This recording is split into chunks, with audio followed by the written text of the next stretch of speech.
Hi and welcome to John's Maths book. In this video, we're going to be looking at first order homogeneous differential equations. If you like the video, then please hit the like button and I'd be delighted and honoured if you'd subscribe to the channel. Without further ado, let's go over to the whiteboard. Let's suppose we have a first order differential equation of the form dy by dx equals a function of x and y, and that we cannot use the separation of variables technique to solve the differential equation. If we are able to algebraically manipulate the function into a function of the form capital F of y divided by x, then this is known as a homogeneous differential equation, and we can use variable substitution such that we are then able to separate the variables and solve. To make our substitution, we'd let v equals y divided by x. Making y the subject of our equation, y would equal v times x. We would then substitute this into our differential equation. We also need to find the substitution for dy by dx. To do this, we take the derivative of our equation y is equal to vx. On the left-hand side, we take the derivative of y with respect to x, and on the right-hand side, we take the derivative of vx with respect to x. On the left-hand side of the equation,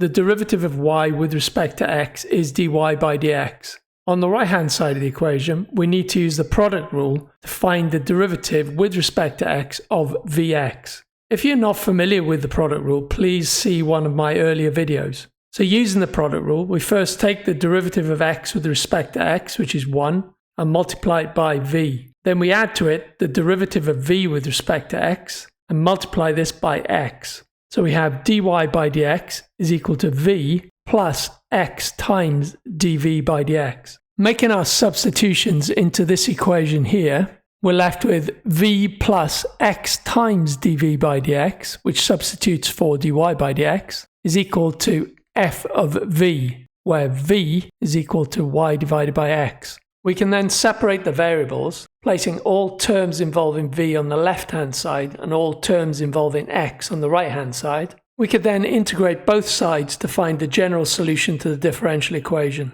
Now let's see this technique in action. Let's see if we can solve the differential equation dy by dx is equal to x plus y divided by x. Note here that the differential equation is not separable, so we need to use another technique. So if we manipulate this equation algebraically, we have dy by dx is equal to x divided by x plus y divided by x, which further simplifies to dy by dx is equal to 1 plus y divided by x. Now, if we let v equal y divided by x, y equals v times x. And using the product rule, dy by dx is equal to v plus x times dv by dx. If we now make our substitutions into this equation here, we substitute for dy by dx, we get v plus x over dv by dx.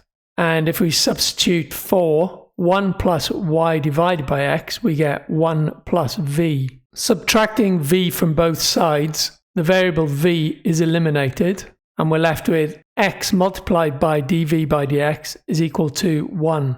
Separating the variables by moving all terms involving v to the left-hand side and all terms involving x to the right-hand side, we're left with dv is equal to 1 over x dx. Integrating both sides of the equation, we're left with v is equal to the natural log of the absolute value of x plus a constant of integration. If we now let c equal the natural log of the absolute value of k, and we substitute back in for v, we're left with y divided by x is equal to the natural log of the absolute value of x plus the natural log of the absolute value of k. And simplifying this further, we get our final solution of y is equal to x multiplied by the natural log of the absolute value of k times x.